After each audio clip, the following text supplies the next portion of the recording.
Bismillahirrahmanirrahim. Students, now we are going to start our next exercise, which is your exercise 7.2. And in this lecture, I am going to discuss all questions with all parts. But first, I start introduction of vector in space. पहले मैं आपको vector जो है space में जो भी इसकी है कुछ डेफिनेशंस हैं वो ज़रूर आपको बताऊंगा, फिर हम चलते हैं एक्सरसाइज की तरफ। तो थोड़ा सा टाइम लूँगा जी आपका, इसकी डेफिनेशंस हैं, कुछ बेसिक्स हैं उसको समझाने में, और इंशाल्लाह फिर नेक्स्ट आपके लिए आसानी हो जाएगी। आपको याद होगा हमने वेक्टर को प्लेन में पिछली एक्सरसाइज में बड़ा थारोली देखा था, तो अभी जो मैं स्टार्ट कर रहा हूँ वो स्पेस में है। तो बच्चों ने चूंकि रिक्वेस्ट की थी सर कुछ डेफिनेशंस वगैरह वो पहले ज़रूर और थ्योरी ऐड कर दीजिएगा, एक आध प्रूफ भी इसमें मिल जाएगा आपको। फिर मैं सारे क्वेश्चन और सारे पार्ट सॉल्व करने जा रहा हूँ, इस चीज़ का ध्यान में रखिएगा। सो बड़ा सुकून से इस लेक्चर को देखिएगा। बट यहाँ पे एक लग्जरी आपको मैं एट द एंड यही दे रहा हूँ कि हर क्वेश्चन के पार्ट टाइमिंग दे रहा हूँ, पार्ट की टाइमिंग दे रहा हूँ। सो पूरा लेक्चर ज़रूर देखिएगा, और अगर अभी पूरा नहीं भी हो सकता है तो बाद में इसको ज़रूर देख लीजिएगा पीस वाइज की अगर हम बात कर रहे हैं। सो स्टार्ट करते हैं जी। हमारा थोड़ी सी थ्योरी है, हम वेक्टर को स्पेस में देखते हैं कि वो किस तरीके से डिफाइन कर रहा है। Introduction of vector in space की अगर हम बात कर रहे हैं, देखें प्लेन में हमने एक्स और वाई एक्सिस को रिप्रेजेंट डिस्कस किया था। In space a rectangular coordinate system is constructing using three mutually orthogonal और perpendicular axis which have origin at their common point of intersection.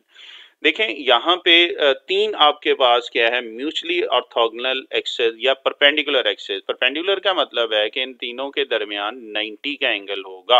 वहां पे हम प्लेन में एक्स वाई की बात कर रहे थे, यहाँ पे हम क्या कर रहे हैं, एक्स वाई जी की बात कर रहे हैं। तो जिस तरह मैं बनाता हूँ जी आपके लिए और आसानी हो जाएगी। ये आपके पास ओ एक्स है, ये एक्स एक्सिस है, ये आपके पास y एक्सिस है, and third one is z x, and they are mutually perpendicular, mean इनके दरमियान एंगल कौन सा आ रहा है, 90 का आ रहा है।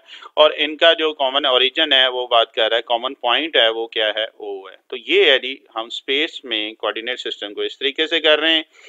फिर आगे अगर हम बात कर रहे हैं जी, when sketching figure we follow the convention that the positive x-axis towards the reader। अब ऑब्वियस बात, अब यहाँ पे आप देख रहे हैं रीडर, अब अगर बुक में देखेंगे तो ये रीडर की तरफ हो जाता है। तो यहाँ पे आप वॉच कर रहे हैं तो आपकी तरफ जो है ये आपका एक्स एक्सेस है, वाई एक्सेस जो है ये राइट साइड पे है, और जी एक्सेस जो है ये अपवर्ड आ रहा है।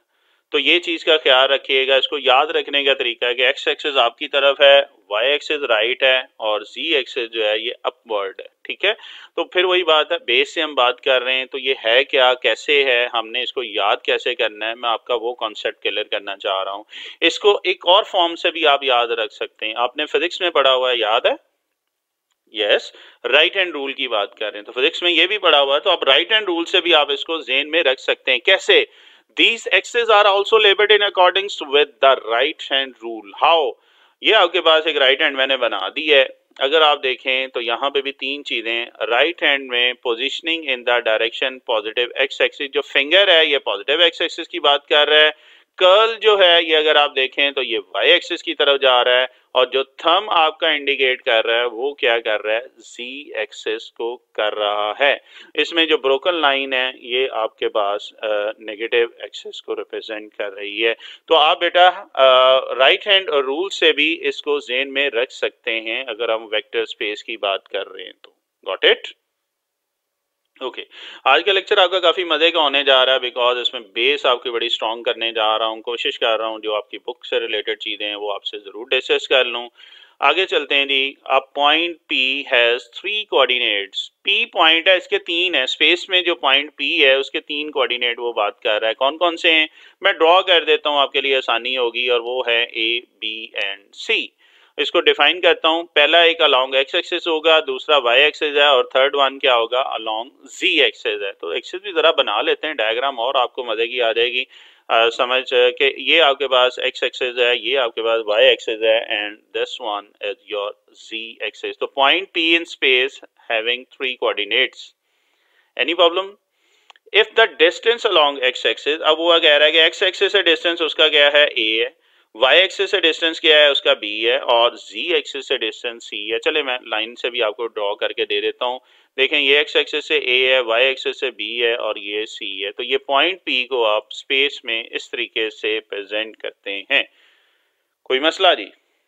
फिर then the point P in return with a unique triple, तो इनकी कोई ना कोई यूनिक वैल्यू होगी। ट्रिपल का मतलब 3 वैल्यूज आ रही हैं जो कि पॉइंट ए बी सी इसके जो कोऑर्डिनेट को रिप्रेजेंट कर रहा है। फिगर भी बना दी है, वर्ड में भी आपको कर दिया है।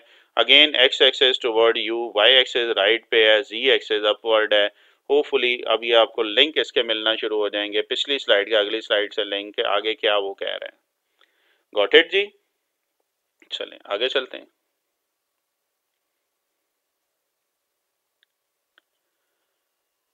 Okay ji, concept of vector in space क्या है जी? द सेट आर क्यूब, याद है वहां पे आर स्क्वायर की हमने बात की थी। तो स्पेस में क्या होगा? ये आर क्यूब। आर क्यूब जहां पे भी नजर आए तो आप यहाँ समझ आना चाहिए कि यार स्पेस की बात कर रहा है। तो वहां पे एक्स वाई था, यहाँ पे क्या आ रहा है? X y z belonging to R is the three dimensional space. Three dimensional space की बात कर रहे हैं। An element of R cube represent a point P which is a uniquely determined by its coordinates. जो अभी हम पिछली slide में कर रहे थे, मैं डायग्राम बना देता हूँ शायद आपके लिए और समझने में आसानी हो जाए। तो ये पॉइंट है, इसमें 3 कोऑर्डिनेट्स दे दिए एक्स वाई एंड जी। तो ये आर क्यू की बात कर रहा है गिवन अ वेक्टर यू। अब जरा गौर करें, ये इसको अगर वेक्टर फॉर्म में लिख रहे हैं तो ओ पी, ये जो ओ पी है ये वेक्टर वो क्या कह रहा है? यू के इक्वल है। तो अब डायग्राम में देखें, this is your vector O P और ये किसके इक्वल आ रहा है? यू के इक्वल आ रहा है। कोई मसला जी? तो ये भी कॉन्सेप्ट अगेन उसी को लेके चाह रहे हैं। Now each element x y z is an associated unique order triple. जारी बात इसकी वैल्यू वगैरह को ना कोई यूनिक होगी। It's a represent a vector which is OP. This time we have 3 coordinates i j and k. ठीक है, तो 3 इसमें आ जाएगा। This is your i, this is your j coordinate and z coordinate. के की अगर हम बात कर रहे हैं, कोई मसला जी? Got it? चलते हैं।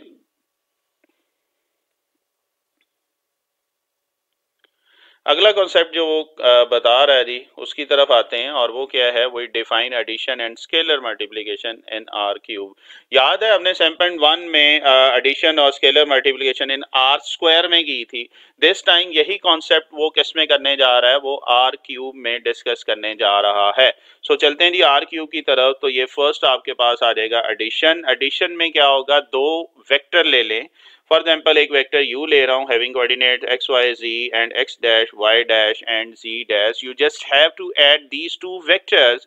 आपको याद है वहां पे एक्स वाई था, इसमें z सिर्फ ऐड हुआ है। वही काम जो हम पहले कर रहे हैं, मीन i कंपोनेंट में i ऐड कर देंगे, j में j कर देंगे और k में k कर देंगे। तो x प्लस क्या आ जाएगा? ये x डैश आ जाएगा, y प्लस y डैश आ जाएगा और z प्लस क्या आ जाएगा? z डैश आ जाएगा। सिंपल है जी एडिशन, कोई मसला जी? सिमिलरली मल्टीप्लिकेशन, किसी भी स्केलर से आप इसको मल्टीप्लाई कर सकते हैं। For example if you have vector u is equal to x y z and scalar is a, you just have to multiply a into u, mean a को आप वेक्टर से मल्टीप्लाई करेंगे, you have ax ay and az। कोई problem ji? Okay चलते हैं जी next. और ये 2 चीजें याद रखिएगा, एडिशन और स्केलर मल्टीप्लिकेशन, ये आगे डेफिनेशन में वो यूज करेगा। जिस तरह ये आ रही है set of vector in R square, आपको याद होगा इस तरह की डेफिनेशन मैंने आर सॉरी स्क्वायर में करवाई थी। अब इसमें अब क्या आ रही है? आर क्यूब में आ रही है। और सेम चीज जो वहां पे की थी यहाँ पे आ रही है। The set of all order triples, वहां पे ट्रिपल नहीं था, x y z of all real number together with the rules of कौन से rule? Addition and scalar multiplication. कि जब इनको टुगेदर कर रहे हैं एडिशन और स्केलर मल्टीप्लिकेशन में जो आर क्यूब आ रहा है तो इसको हम क्या बोलते हैं? Order set of vector in R cube. तो ये जो दो डेफिनेशन अभी आपको पीछे करवाई आप देखें, उसका लिंक यहाँ पे बना रहा है। For the vector u x y z, वही वो कह रहा है कि एक्स वाई जी 3 कंपोनेंट्स होंगे। किसके? वेक्टर यू के ये 3 कंपोनेंट है, एक्स वाई एंड जी। कोई प्रॉब्लम जी? ओके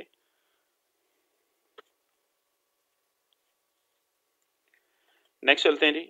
नेक्स्ट जो कॉन्सेप्ट वो दे रहा है, यही चीज वो यूज कर रहा है। वो बता रहा है कि ये हमने आर क्यूब में डेफिनेशन आर स्क्वायर में की थी।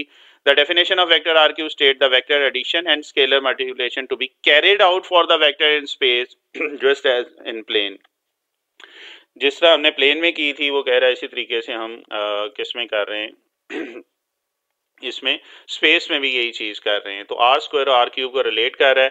अच्छा, कुछ रूल्स हैं वहां पे भी हमने किए थे, यहाँ पे जैसे इसको थ्री डायमेंशन की बात हो रही है, तो नेगेटिव ऑफ अ वेक्टर क्या होगा कि आपके पास यू वेक्टर दिए एक्स वाई जी कंपोनेंट है, नेगेटिव से सिर्फ इसको मल्टीप्लाई करेंगे तो हर एक के साथ क्या आ जाएगा सॉरी, हर एक के साथ क्या आ जाएगा, नेगेटिव साइन आ जाएगा। So negative x, negative y and negative z. Any problem? दूसरा रूल जो आपको बता रहे हैं वो है डिफरेंस। डिफरेंस का मतलब सब्ट्रैक्शन हम कर रहे हैं। For example if we have vector v and w, इनको हम सब्ट्रैक्ट करना चाह रहे हैं तो क्या करेंगे, x dash x minus x double dash, जिस तरह हम ऐड कर रहे थे वही चीज है, बीच में अब क्या आ रहा है, नेगेटिव का साइन आ रहा है। कोई मसला जी? Third one is zero vector. Zero vector याद है हमने वहां पे भी किया था, बट वहां पे x और y था, यहाँ पे j कंपोनेंट k कंपोनेंट भी आ रहा है। तो जीरो वेक्टर का मतलब जीरो के नीचे ये अंडरलाइन जरूर करिएगा, बिकॉज हम वेक्टर की बात कर रहे हैं, तो वेक्टर में वेक्टर का साइन जरूर लिखिएगा। ये मैं बार बार आपको याद आनी करवाता भी रहा हूँ, करवाता भी रहूंगा। That's a difference between chapter 4 and 7। Analytical geometry वहां पे की थी और यहाँ पे हम वेक्टर की बात कर रहे हैं। तो जीरो वेक्टर ये आ गया जी। नेक्स्ट जो कॉन्सेप्ट वो बता रहा है इक्वलिटी ऑफ टू वेक्टर्स। अगर दो वेक्टर v और w हैं वो इक्वल कब होंगे? v के कोऑर्डिनेट्स आपके पास हैं, w के है, ये उसी वक्त होंगे जब इसका i कंपोनेंट के इक्वल आ जाएगा, j के इक्वल आ जाएगा और k के, यानी कि फर्स्ट वन के इक्वल, सेकंड वन के इक्वल एंड थर्ड वन के इक्वल होगा। Then we can say that the given vector two are equal vector. मसला जी। लास्ट चलें, ये पहले 4 है, आगे चलते हैं। आगे जो बात डिस्कस करने जा रहा है वो है जी पोजीशन वेक्टर।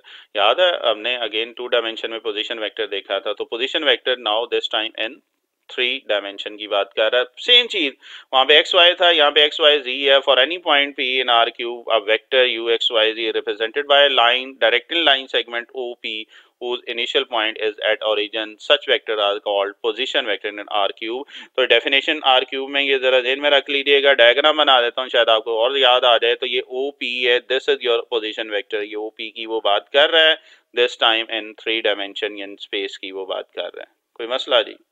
अगली डेफिनेशन है मैग्नीट्यूड। मैग्नीट्यूड याद है टू डायमेंशन में हम क्या कहते थे, आई कंपोनेंट स्क्वायर जे कंपोनेंट का स्क्वायर। यहाँ पे अब क्या होगा, शाबाश, वे डिफाइन द मैग्नीट्यूड, तीन नाम बताए थे, नॉर्म या लेंथ, ये एक ही चीज है और इसको हम कैसे करेंगे, x square plus Y square plus z square. OP magnitude है, ये जो स्ट्रेट लाइन है ये मैग्नीट्यूड को शो कर रही है। वेक्टर ओपी है या वी वेक्टर लिख लेंगे, एक ही बात है, तो ये आ जाएगा इसका मैग्नीट्यूड। कोई मसला जी? Got it? चलिए आगे चलते हैं जी।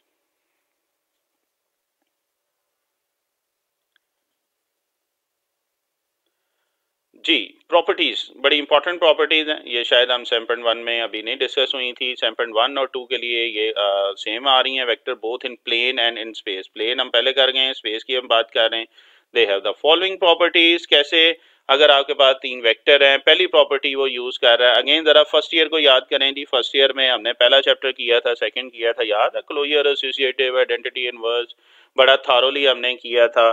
तो वही जरा प्रॉपर्टीज को मैं जस्ट रिवाइज करवाने जा रहा हूँ। पहली प्रॉपर्टी आपके पास है कॉम्यूटेटिव। याद है कॉम्यूटेटिव प्रॉपर्टी में हम कितने नंबर लेते थे, हम अगर रियल नंबर की बात कर रहे वहां पे हम क्या करते थे, वहां पे हम सर 2 नंबर लेते थे। तो यहाँ पे वेक्टर की बात कर रहे हैं तो 2 वेक्टर लेंगे, मीन u प्लस वी किसके इक्वल आ जाएगा, v प्लस u के इक्वल आ जाएगा। ऐसा ही है।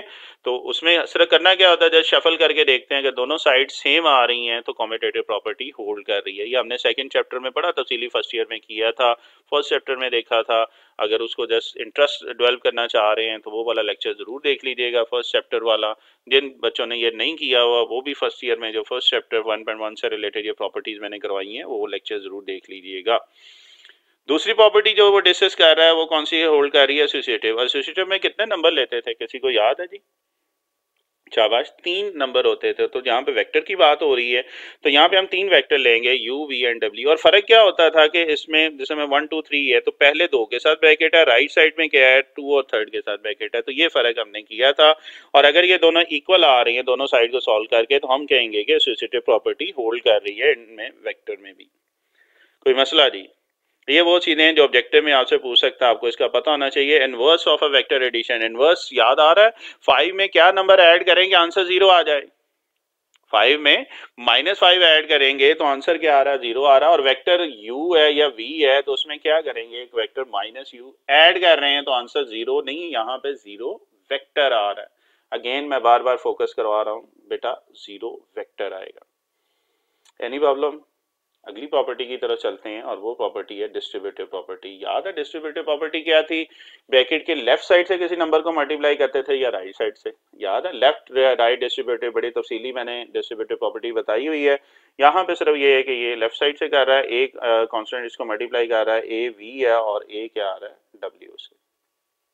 तो मसला जी, लास्ट जो इसमें प्रॉपर्टी आपको करवा रहा हूँ वो है scalar multiplicative property. Multiplication actually ये एसोसिएटिव ही है, लेकिन स्केलर मल्टीप्लाई कर रहा है, mean a into b u कर रहा है, तो ये क्या आ जाएगा, ए बी इंटू यू। एक वेक्टर है, दो स्केलर दिए हुए हैं, तो इसको वो क्या नाम दे रहा है, ब्रैकेट शफल कर रहा है, वही जो हमने एडिशन वाले में की थी, दिस टाइम मल्टीप्लिकेशन में है बट दो स्केलर के साथ है। कोई मसला जी? तो ये ब्रैकेट शफल करके तीसरी प्रॉपर्टी भी उसने ले आया है। कोई प्रॉब्लम जी? तो ये इंपॉर्टेंट है जी, प्रॉपर्टीज आपने जरूर करनी है, काम की चीजें, उम्मीद है कि आगे आपके लिए ये बड़ी हेल्पफुल होंगी। ओके, चलें जी, एक बड़ा इंटरेस्टिंग और वे बताने जा रहा हूँ। उम्मीद है कि जब इंटरेस्ट डेवलप कर हो रहा है तो इसको कुछ और आगे बढ़ते हैं। Another notation for representing vector in space, एक और नोटेशन है जी, वेक्टर को स्पेस में एक और नोटेशन से करते हैं। और वो क्या है, ये बड़ी इंटरेस्टिंग है जी। एज इन प्लेन सिमिलरली वो इंट्रोड्यूस थ्री स्पेशल वेक्टर। आपको याद है प्लेन में भी हमने ये चीज की थी क्या? हमने आई एक वेक्टर लिया था और वहां पे क्या था, ये 1 0 था टू ऑन एक्स एक्सिस। कुछ याद आ रहा है? चूंकि हम बात स्पेस में कह रहे हैं तो यहाँ पे हम तीन वेक्टर की बात कर रहे हैं। First vector is 1 0 0। ये मैं ड्रॉ कर लेता हूँ, उम्मीद है आपके लिए बहुत मजे का ये हो जाएगा। ये ओरिजिन से ये एक्स एक्सिस की बात कर रहा है और ये आई वेक्टर है और इसके कोऑर्डिनेट्स आपके पास क्या आ रहे हैं, डायरेक्शन भी दे रहा हूँ। और 1 0 0 1 का मतलब है ये x की वैल्यू 1 है, y यहाँ पे 0 है और z भी क्या 0 होगा। यानी कि x एक्सिस पे y और z की वैल्यू जो होती है वो क्या होती है, 0 होती है। सो ये भी 0 हो जाएगा और ये भी क्या हो जाएगा, 0 हो जाएगा। कोई प्रॉब्लम? तो ये है आई वेक्टर। तो इसी तरह क्या जे वेक्टर ही हम डिफाइन कर सकते हैं। तो ये एक और स्पेशल वेक्टर ले लेते हैं। जे वेक्टर में अगर आप देखें एक्स वाई एंड जी, वाई वाला 1 कर दिया है। चलें डायग्राम में बनाते हैं। कलर लैंग्वेज जो मैंने कोशिश करता हूँ, मेरे लेक्चर्स की खासियत है। यहाँ पे अगर आप देखें तो वाई एक्सेस मैंने येलो में किया है और इसके कोऑर्डिनेट्स एरो आपके सामने है और वो क्या है, 0 1 0। अगेन वाई एक्सेस है तो इसमें एक्स भी 0 होगा और इसमें क्या होगा, जी भी क्या हो जाएगा, 0 हो जाएगा।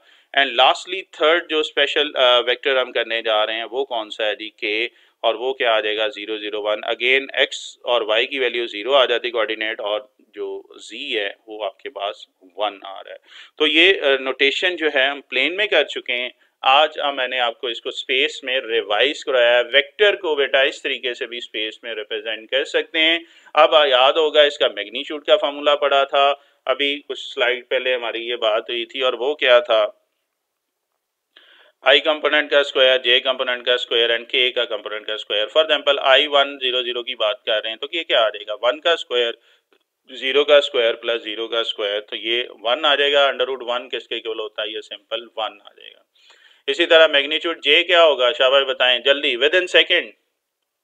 यस, तो ये भी 1 ही आ जाएगा बिकॉज इसमें एक्स और जी इसमें 0 आ रहा है, वाई 1 है और जी के का क्या आ जाएगा जी, सेम आ जाएगा।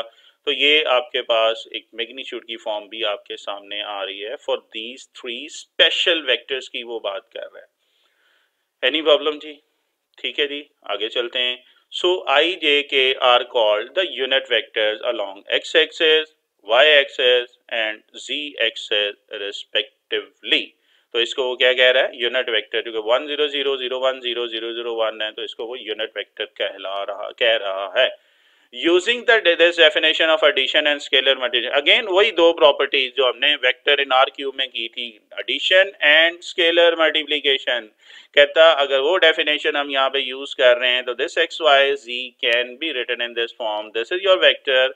आपके पास x है तो ये 0 0 है, 0 y 0 0, तो इसको क्या किया है, इन टर्म्स ऑफ एडिशन लिख दिया है।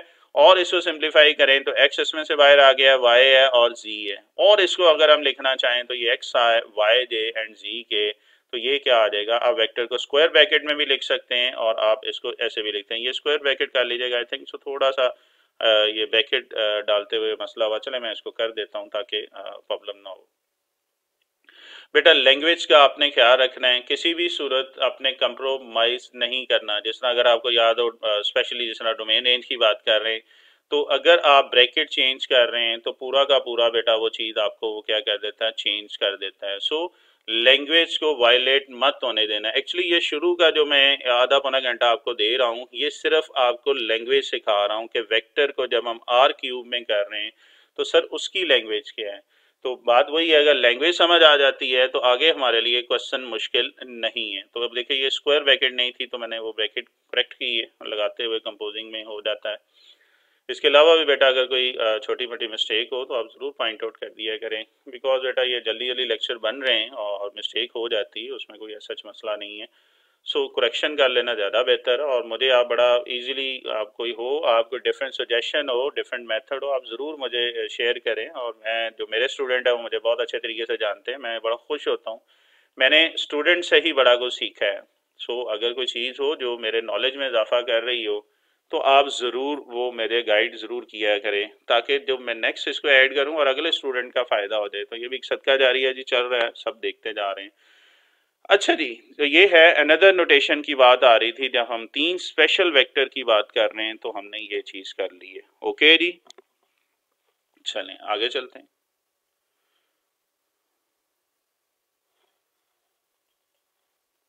ओके जी, अब ये अक्सर ये वाला पॉइंट हम इसको ओवरलुक कर जाते हैं, distance between two points in space. याद हमने फोर्थ चैप्टर में किया था डिस्टेंस बिटवीन टू पॉइंट्स। और अब ये स्पेस में बात कर रहा है, तो ये हम जनरली हम ओवरलुक कर जाते हैं। तो करवाने का मकसद यही है कि सर यहाँ पे भी ये चीज़ है। हम सपोज कर रहे हैं जी कि OP1 OP2 be the position vector of the point P1 and P2। दो पॉइंट लेने जी, P1 और P2। एक्चुअली हमने इनके दरमियान डिस्टेंस फाइंड करना है, and this time we are talking about a space. चले मैं इसके डायग्राम बनाता हूँ, शायद आपके लिए और आसानी हो जाए। ये आपके पास एक्स एक्सिस है, ये वाई है और जी है। अच्छा जी, P1 पॉइंट मैं ले रहा हूँ, ये देखें जी, ये पॉइंट P1 है, having coordinate x1 y1 and z1, and P2, और इसको पोजीशन वेक्टर क्या आ जाएगा, OP। डायरेक्शन का क्या रखिएगा। दूसरा पॉइंट मैंने क्या कहा, बल्कि मैंने क्या, उन्होंने कहा हुआ, ये पॉइंट क्या ले रहे हैं, x2 y2 एंड z2, और इसकी पोजीशन वेक्टर क्या आपके पास आ रही, OP2।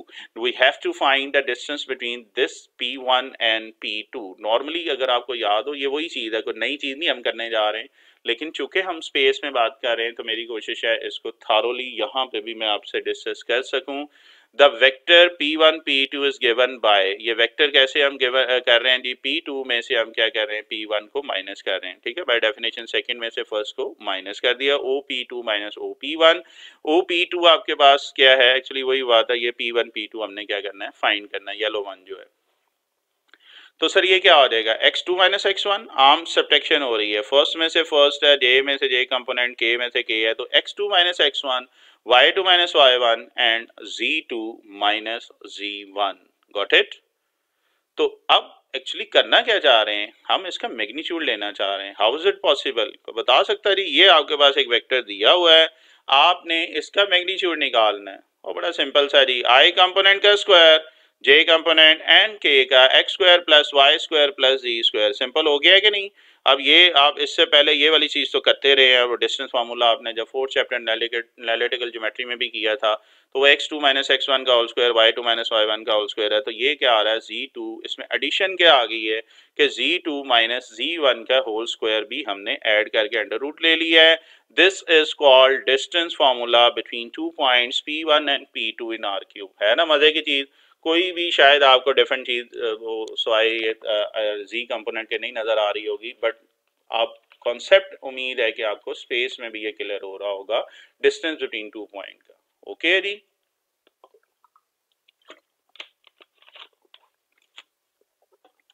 चलें आगे चलते हैं। तो होपफुली जी ज़रा इंटरेस्ट डेवलप हो रहा होगा उन स्टूडेंट्स के लिए, स्पेशली जिन्होंने मुझे थ्योरी का बोला था, और जो थोड़े से एग्जॉस्ट हो जाए वो डायरेक्ट क्वेश्चन पे भी जा सकते हैं। अब मैंने अपनी वीडियो में ये ऑप्शन देता जाता हूँ कि आप कोई भी क्वेश्चन नंबर या पार्ट नंबर पे डायरेक्ट जाना चाहें, you have facility to do this. अच्छा जी, direction angle, direction cosine of a vector, ये भी आपके ये एक्सरसाइज में चीज़ें यूज़ हो रही हैं, तो हम कोशिश करते हैं जी आपको ये भी आपके लिए आसानी हो जाए। हम कह रहे हैं जी let r be a vector और उसका पोजीशन वेक्टर हमने ओ पी की बात हो रही है, आर इसका आ जाएगा x v non zero vector let alpha beta gamma are the angle denoted. इसके तीन एंगल हमने कह रही है जी अल्फा बीटा और gamma form between R and the unit coordinate i j and k. ये एंगल कहाँ कहाँ से बन रहे हैं, डायग्राम बनाते हैं जी। ये देखें जी एक्स एक्सिस की बात कर रहा है तो आई कंपोनेंट जो बना रहा है एंगल अल्फा बना रहा है, वाई एक्सिस की बात कर रहे हैं तो जो वाई एक्सिस कंपोनेंट बना रहा है वो क्या कर रहा है, बीटा कर रहा है। और अगर जी एक्सिस की बात कर रहे हैं तो जे कंपोनेंट जो बना रहा है सॉरी के कंपोनेंट जो बना रहा है वो गैमा एंगल बना रहा है। तो ये तीन एंगल वो कह रहा है vector O P, this is your O, this is your P, तो ये तीन वेक्टर आपके सामने सच दैट एंगल हमेशा वो कह रहा है अल्फा 0 to 180 के बिटवीन होगा, इसी तरह और 0 to 180 के इक्वल, और बीटा भी इसी तरह और गैमा भी इसी तरह। ये गैमा है यहाँ पे भी मैं करेक्शन कर देता हूँ, तो बीटा और गैमा की बात हो रही है। ओके जी, तो ये तीन एंगल वो ले रहा है। अगर वो कह रहा है ये तीन एंगल हैं तो अब आगे बात चल रही है कि डायरेक्शन एंगल्स क्या हैं। ये जो एंगल हम ले रहे हैं अल्फा बीटा और gamma, this one and this one, they are called direction angle. बड़ी सिंपल सी डेफिनेशन है। और जब हम इनका कोसाइन ले लेंगे mean cos of alpha, cos of beta and cos of gamma, तो इसको क्या बोलेंगे, direction cosine of the vector R. तो इसको हम क्या बोल रहे हैं जी, डायरेक्शन कोसाइन का नाम दे रहे हैं। कोई प्रॉब्लम जी, ठीक है जी।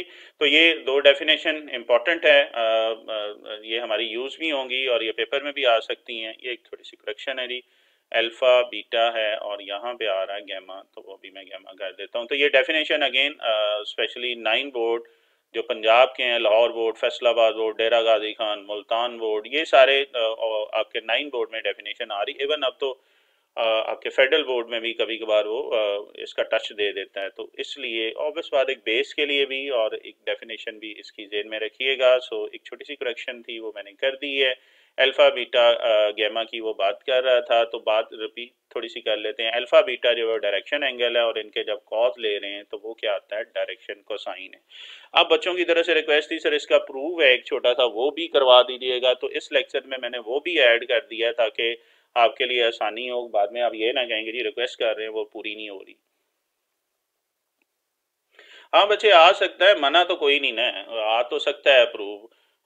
अगर आप ये कह रहे हैं कि अभी तक प्रूव नहीं आए हुए तो ये वाला नहीं आएगा, तो इसलिए करवा मैं दे रहा हूँ, आगे आपकी किस्मत है जी। प्रूव हमने क्या करना है, ये ऑर्डर ट्रिपल की बात कर रहा है, cos square alpha, cos square beta, cos square gamma किसके इक्वल है जी, 1 के इक्वल है। तो देखते हैं जी कैसे है। सोल्यूशन की तरफ आते हैं। लेट क्या आर एक वेक्टर ले रहे हैं x i y j and z k. The diagram बनाता हूँ, सबर करें जी। ये आपकी ये बुक में बनी हुई, एक्चुअली मैंने वही ले ली है। तो this is your x coordinate, ये एक्स है, ये वाई है और ये आपके पास जी। अब आपको वो लैंग्वेज भी समझ आ रही होगी जो इसने यहाँ पे यूज की है। ठीक है जी, ये x है, ये y लिखा हुआ है और ये z है, ये y है। वो अगर गैमा से थोड़ा सा कंफ्यूज हो रहे हो तो ये y है, ठीक है, बुक में था तो अगर कॉपी करते हुए हुआ। खैर अब इसका मैग्नीट्यूड कैसे निकालेंगे जी, x का square, i component square, j component square and k component का स्क्वायर। तो ये क्या आ जाएगा, x स्क्वायर, बड़ा सिंपल सा प्रूफ है इसका, x square plus Y square plus z square. अच्छा इसको ध्यान में रखिएगा, इसको मैं नेक्स्ट स्लाइड में यूज करूंगा। देन अब आप क्या आता है, जैसे हम यूनिट वेक्टर निकालते थे, वेक्टर को उसके मैग्नीट्यूड से डिवाइड कर रहे हैं, तो एक्चुअली कॉस हम कर रहे हैं और ये कॉस क्या है ये आगे कर रहे हैं। तो ये क्या आ जाएगा, x over R, x R के तीन थे ना, आई जे और के कंपोनेंट, तो हर एक को आर से मैंने क्या कर दिया, डिवाइड कर दिया है। Is the unit vector in the direction of the vector. ठीक है, यूनिट वेक्टर क्या होता था, वेक्टर को उसके मैग्नीट्यूड से हम डिवाइड कर लेते थे। तो ये आपके पास क्या आ जाएगा, यूनिट वेक्टर आ जाएगा। आर ओवर आर आपके पास क्या आ गया, यूनिट वेक्टर। किसका, आर का या ओ पी की वो बात कर रहा है, कोई मसला जी। ओके चलें जी, अब इसको जरा आगे लेके चलते हैं। इसी ट्राइंगल डायग्राम में से एक ट्राइंगल मैं निकालूंगा जो कि हमारे प्रूफ में काफ़ी हेल्पफुल होगी। तो चलते हैं जी। It can be visualize that the triangle O A P is a right triangle. Right angle आपके पास क्या है जी, 90 डिग्री की है। वहां से मैंने 90 डिग्री की ये ट्राइंगल कौन सी, ओ ए पी। और आपके लिए आसानी कर देता हूँ, या ट्राइंगल मैं आपको बना देता हूँ। This is your triangle O A P. 90 के सामने हाइपोटेनस है, एंगल के सामने परपेंडिकुलर है, दिस वन बेस है। तो कॉज अल्फा किसके इक्वल होगा, बेस ओवर हाइपोटेनस। तो क्या आ जाएगा, ये एक्स ओवर आर आ जाएगा। सिमिलरली आप अगर बीटा की डायग्राम बनाएंगे तो कॉज बीटा किसके इक्वल आ जाएगा, ये वाई ओवर आर। ये डायग्राम सिर्फ एक्स के लिए है, अगर आप दोबारा ट्राइंगल बनाएंगे तो वाई ओवर आर है। इसी तरह कॉस गैमा की अगर मैं बात कर रहा हूं तो क्या आ रहा है, जी ओवर आर के इक्वल आ रहा है। So cos gamma is equal to क्या आ रहेगा, जी ओवर आर। कोई प्रॉब्लम जी? अब the numbers cos alpha, cos beta and cos gamma are called the direction cosine. ये है जी इसके डायरेक्शन कोसाइन, जो एक्स ओवर आर और वाई ओवर आर और जी ओवर आर ले रहे हैं, ये इसका क्या आ रहा है, डायरेक्शन कोसाइन आ रहा है। कोई मसला जी? अब cos square alpha, cos square beta और कॉस स्क्वायर गैमा की अगर हम बात कर रहे हैं तो इनकी वैल्यूज रख लें। अल्फा कॉस अल्फा था एक्स ओवर आर, तो ये x square over r square आ जाएगा। Beta y square over r square, और गैमा क्या आ जाएगा, z square over r square. LCM ले लें जी, तो ये क्या आ जाएगा, आर स्क्वायर आ जाएगा x square Y square plus z square. ये किसके इक्वल है? मैंने आपको कहा था पिछली स्लाइड में एक चीज ध्यान में रखिएगा, और वो क्या थी आपके पास, x square plus Y square plus z square under root. तो जब दोनों तरफ स्क्वायर लेंगे तो ये आर स्क्वायर आ जाएगा, और ये किसके इक्वल आ रहा है, वन। तो यही नहीं प्रूव करना था। That's it. देखें कितना सिंपल है। अच्छा थोड़ा सा जरा पॉज कीजिएगा, अजान हो रही है, उसका जवाब दे दें।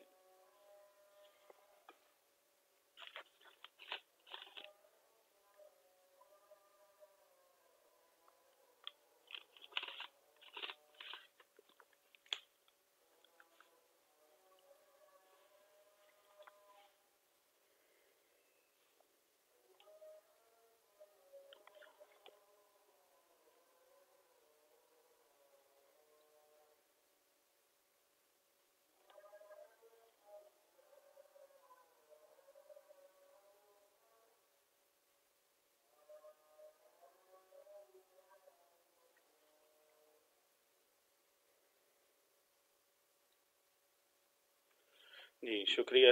जो अजान थी और अब इस बात है उसका जवाब देना होता है फर्स्ट अजान के लिए।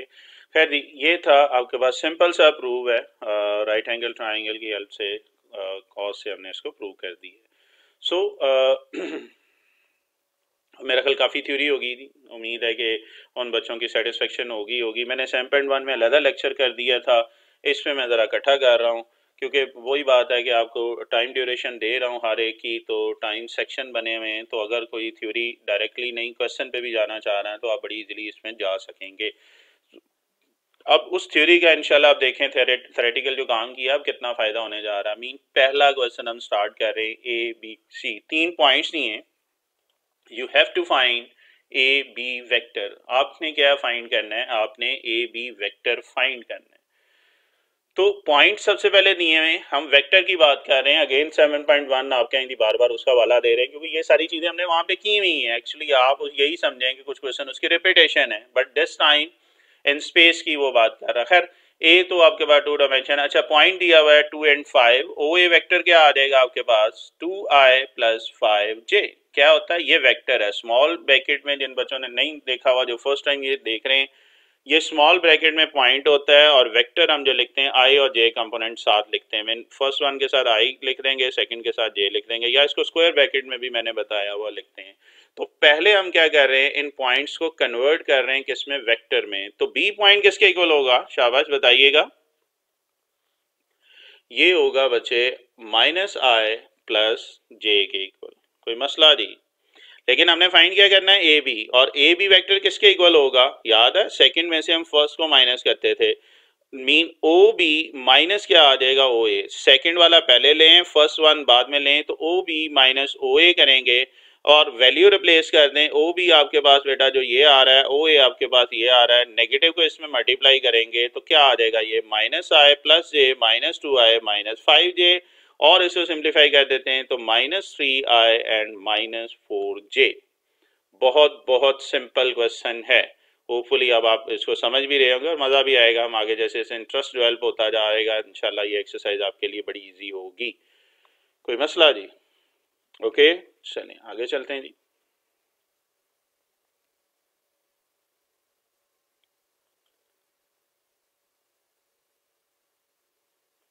आगे जी सेकंड पार्ट अगेन आपके पास 2ab। अच्छा पॉइंट वही दिए हैं, मैं ज़रा रिमाइंडर आपको दे देता हूँ। This time you have to find 2ab and C B. Point A है जिसमें आई और जे कंपोनेंट दिए हुए, मीन ये आ जाएगा 2i प्लस 5j, और अगर हम बात करें -1 एंड 1 तो ये क्या आ जाएगा, -i plus j। This time you have to find 2ab vector minus C B. आप अलग अलग करके दोनों को माइनस कर सकते हैं या इकट्ठा भी लिख सकते हैं। और सी वाला पॉइंट है वो भी मैं लिख रहा हूँ, ये आ जाएगा 2i माइनस एक्स जी। ये तीनों पॉइंट गिवन थे, हमने वेक्टर फॉर्म में उसको लिख लिया है। अब 2ab माइनस सी बी की वो बात कर रहा है, तो ए बी बेटा किसके इक्वल होगा, बी में से ए निकालें तो देखेंगे ओ बी माइनस ओ ए, और सी बी किसके इक्वल होगा, ओ बी माइनस ओ सी। थोड़ा सा मैंने डायरेक्ट लिख लिया है। अब जरा ब्रैकेट ओपन करिएगा तो नहीं सॉरी, इसमें डायरेक्ट वैल्यू रख ली, ब्रैकेट ओपन नहीं कर रहा। ओ बी की वैल्यू रख लें, ओ ए की रख लें, ओ बी की वैल्यू है और ओ सी की वैल्यू। अब ब्रैकेट ओपन करनी है आपने, नेगेटिव को अंदर मल्टीप्लाई कर देंगे, फर्स्ट वाले में भी और सेकंड वाले में भी, और इसको बच्चे सिंप्लीफाई कर लेते हैं। ये आगे सिंप्लीफिकेशन वाला काम है। तो -3i4j आ रहा है, और अब आप 2 को इससे मल्टीप्लाई कर दें और ये नेगेटिव अंदर मल्टीप्लाई कर दें। दिस टाइम आप i को एक जगह इकट्ठा कर लें, सम करेंगे तो -3i एंड -15j। तो आप देखें कितना सिंपल क्वेश्चन है। Got it? ओके, तो ये था जी आपका सेकंड पार्ट। आगे चलते हैं जी।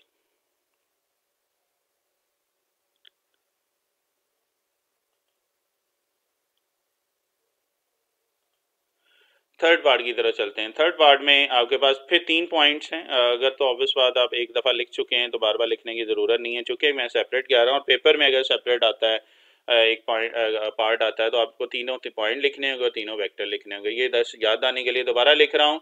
This time you have to find 2cb minus 2ca। तो क्या करेंगे, b में से c निकाल देंगे, a में से क्या करेंगे, c निकाल देंगे।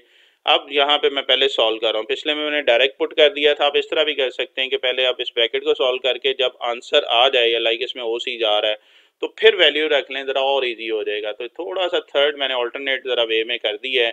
आप डायरेक्ट भी कर सकते हैं और इस तरीके से भी कर सकते हैं। अगेन बेटा नेगेटिव को अंदर मल्टीप्लाई करेंगे, -3i4j, या आप इसको कह सकते हैं जी, ये ब्रैकेट आप स्मॉल भी डाल सकते हैं, तो ये आ जाएगा -6i माइनस 8j।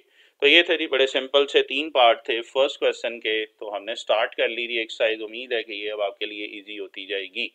आगे चलते हैं जी, हमारा है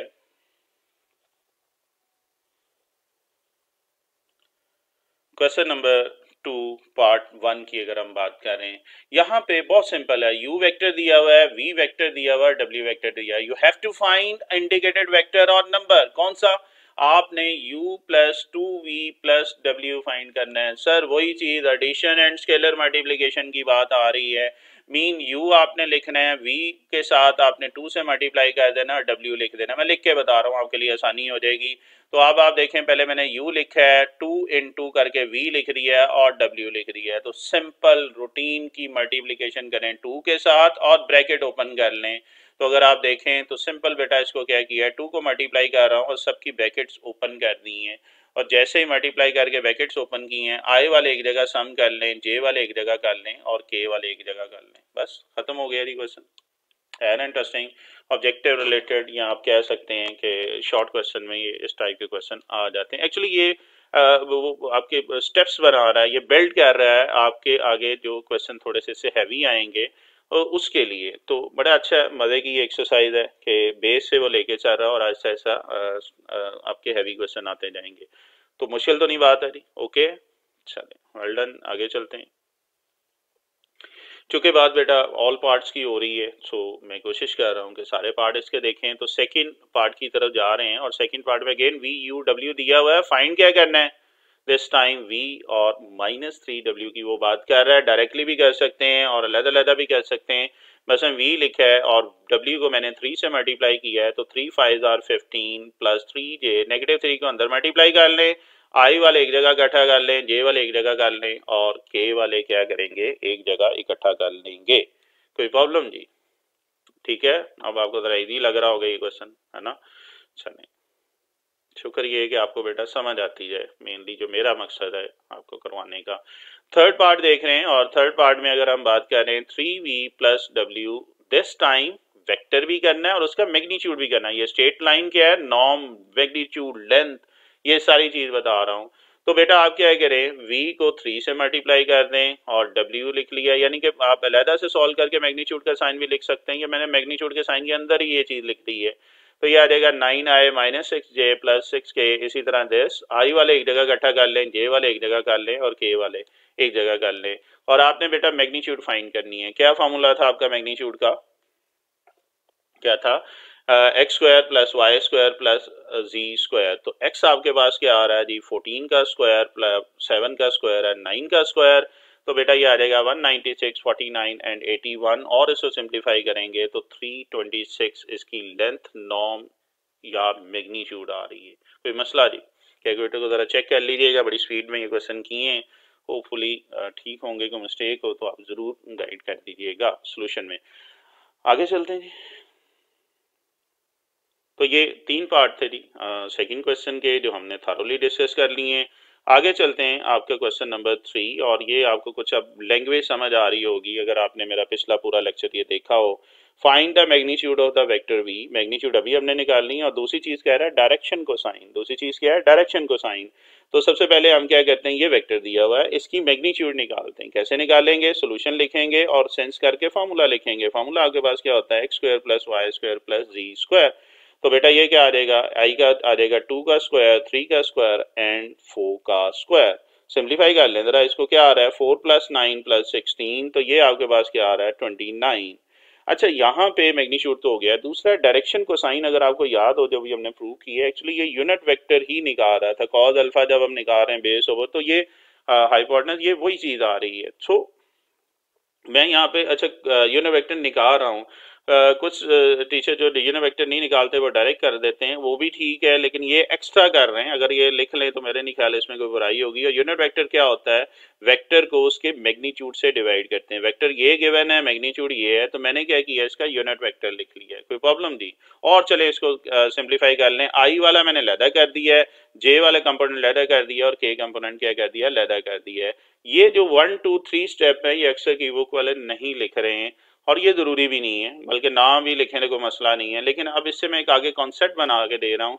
एक्चुअली कोसाइन, डायरेक्शन कोसाइन क्या है? जो आई कंपोनेंट का कोफिशिएंट है, या जे है या के है, सिर्फ आपने आई जे के अलावा ये तीनों लिख लेने। ये तीनों क्या होंगे? डायरेक्शन कोसाइन है। आपकी बुक वाला ये वेक्टर के साइन की फॉर्म में लिख रहा है, आप इसको ऐसे भी लिख सकते हैं। पहला क्या होगा? कॉज अल्फा, दूसरा क्या होगा? कॉस बीटा, और तीसरा क्या होगा? Cos gamma. याद अभी हमने प्रूव में किया था, ये अल्फा का है, ये बीटा और गैमा के लिए।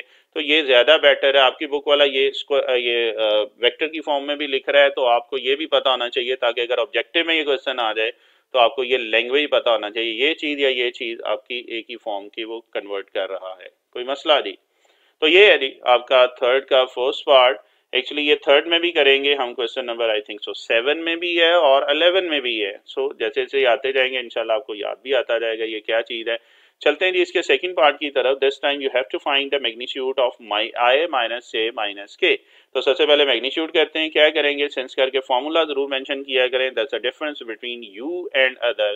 तो फर्स्ट का स्क्वायर, सेकंड का स्क्वायर एंड थर्ड का स्क्वायर आ रहा है, और ये 3 अंडर रूट आ रहा है। मैं फिर यूनिट वेक्टर का हेल्प ले रहा हूँ जी। वेक्टर को उसके मैग्नीट्यूड से डिवाइड करें। आई कंपोनेंट अलहदा लिख लें, जे कंपोनेंट अलहदा और के अलहदा कर लें। This is your cos alpha, this is your cos beta and this is your cos gamma. उम्मीद है कि अब आपको ये लैंग्वेज समझ आ रही होगी जो यहाँ पे बोल रहा हूँ मैं।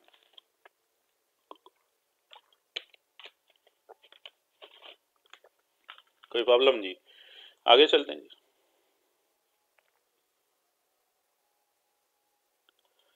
थर्ड पार्ट की तरफ चलते हैं, और सेकंड थर्ड का third part again this time vector उसने चेंज कर दिया है 4i। अच्छा, ये पेपर में भी अक्सर आ चुका है, और यहाँ पे आई और जे कंपोनेंट है, लेकिन हम बात के की भी अगर हम कर रहे हैं तो फिर ये क्या हो जाएगा? मैग्नीट्यूड क्या होता है? X square plus Y square z square.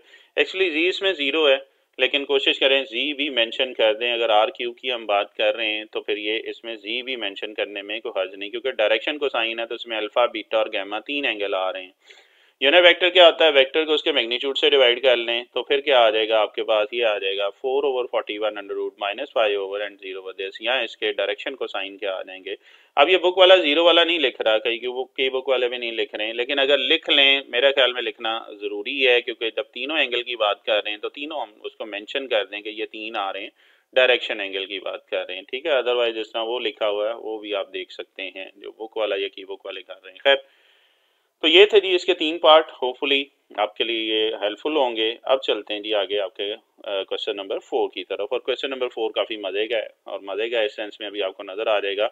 ये अक्सर पेपर में आ चुका है जी। हम शॉर्ट क्वेश्चन की बात कर रहे हैं, या ऑब्वियस बात है शॉर्ट क्वेश्चन के लिए ज़्यादा मोस्ट फेवरेट है। तो इसमें मैग्नीट्यूड दे दिया है 3 के इक्वल है for this vector I j के की बात कर रहा है, लेकिन वो कह रहा है कि मैग्नीट्यूड तो 3 के इक्वल है, but this time you have to find the value of a, या मैं यहाँ पे अल्फा लिखा हुआ है, वहाँ पे आप देख लें बुक में अल्फा या ए की फॉर्म जो भी आ रही है, ठीक है जी। तो आपके पास एक्चुअली क्या आ गया, ये मैंने लिख दिया है। सबसे पहले आप मैग्नीट्यूड का फॉर्मूला लिखें, याद है क्या होता था, x square plus Y square plus z square, mean ये alpha square alpha plus 1 square and 2 का स्क्वायर इज इक्वल टू 3 है। ये बुक में आप कह सकते हैं, अगर ए लिखा है तो ए भी लिख सकते हैं, अगर अल्फा है, क्योंकि मेरे पास इधर अल्फा मैंने लिख दिया है, तो इसको अगर ए है तो उसमें ये ना टेंशन लेना कि सर आपने गलत लिख दिया है, दोनों ही चल जाएंगे, जो पेपर में देख लीजिएगा जिस फॉर्म में देखो हर। अच्छा, दूसरा हम फार्मूला लगा रहे हैं ए प्लस बी का होल स्क्वायर। दिस टाइम ये ए प्लस बी का होल स्क्वायर कहाँ पे है, ये सेकंड वाले के साथ, तो क्या आता है a square plus 2ab plus b square. कोई मसला जी, बस सिंप्लीफाई करना है। अब ये अंडर रूट खत्म करना चाह रहे हैं, दोनों तरफ अंडर रूट है, एक तरफ अंडर रूट है, इसको खत्म करने के लिए हम स्क्वायर ले रहे हैं दोनों तरफ। जब स्क्वायर करेंगे तो आफ्टर स्क्वायरिंग ये 3 का स्क्वायर 9 आ जाएगा, और लेफ्ट साइड पे पुत्र जो अंडर रूट है वो क्या हो जाएगा, खत्म हो जाएगा। और इसको सिंप्लीफाई कर लेंगे तो ये चीज आ रही है, और कॉमन देख लें तो 2 आ रहा है। Actually you have to find the value of a, या अल्फा की वो बात कर रहा है। ये 2 उधर जाके डिवाइड हो जाएगा, और इसको सिंप्लीफाई कर लेंगे तो ये आपके पास आ रहा है। अब मिड टर्म ब्रेक करनी है, ठीक है, ये चीज आ गई, ये 2 उधर जाके खत्म हो गया, गॉट इट। अब मिड टर्म ब्रेक करेंगे, फैक्टर बना लेंगे, 2 और 1 का फैक्टर बन रहा है, फर्स्ट 2 में से अल्फा कॉमन आ रहा है, देन -1 आ रहा है, तो यहाँ पे आइदर करके हम लिखते होते थे, याद है, एक वैल्यू आ रही है -2 और सेकंड वन वैल्यू क्या आ रही है आपके पास 1। तो सिंपल क्वेश्चन है, ऑब्जेक्टिव में भी वो इन्वॉल्व कर सकता है, उतना लंबा चौड़ा क्वेश्चन नहीं है, लेकिन मेथड आपके सामने था वो मैंने आपको मेंशन कर दिया। कोई मसला जी, चलते हैं जी आपके क्वेश्चन नंबर 5 की तरफ।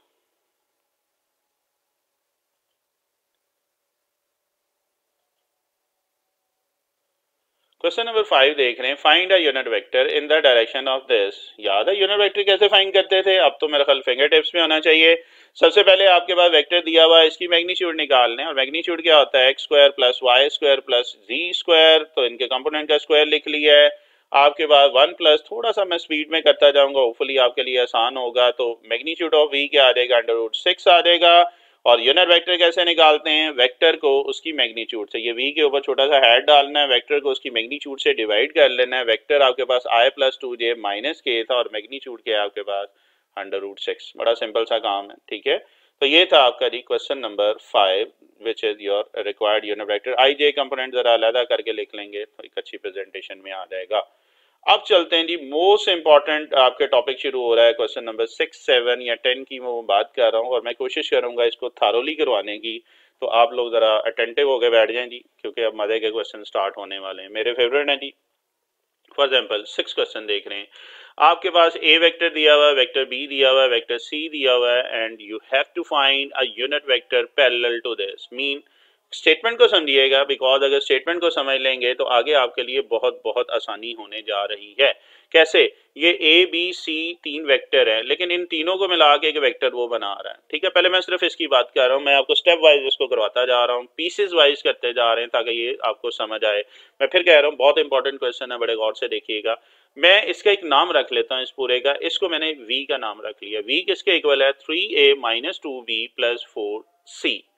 आप यहाँ पे पहले v को सिंप्लीफाई कर लें, mean a vector, b vector और c वेक्टर रख रहे हैं, वही बात एडिशन की आ रही है, स्केलर मल्टीप्लिकेशन, 3 को अंदर मल्टीप्लाई कर लें, -2 को अंदर कर लें, और 4 को अंदर मल्टीप्लाई कर लें, और बच्चे इसको सिंप्लीफाई करेंगे तो ये चीज आ रही है। आप इसका आप क्या करेंगे, मैग्नीट्यूड ले लेंगे, तो मैग्नीट्यूड क्या आ जाएगा, फर्स्ट का स्क्वायर सेकंड स्क्वायर, मैं फर्स्ट नंबरिंग अपनी तरह से की है, वैसे x square Y square and Z square है।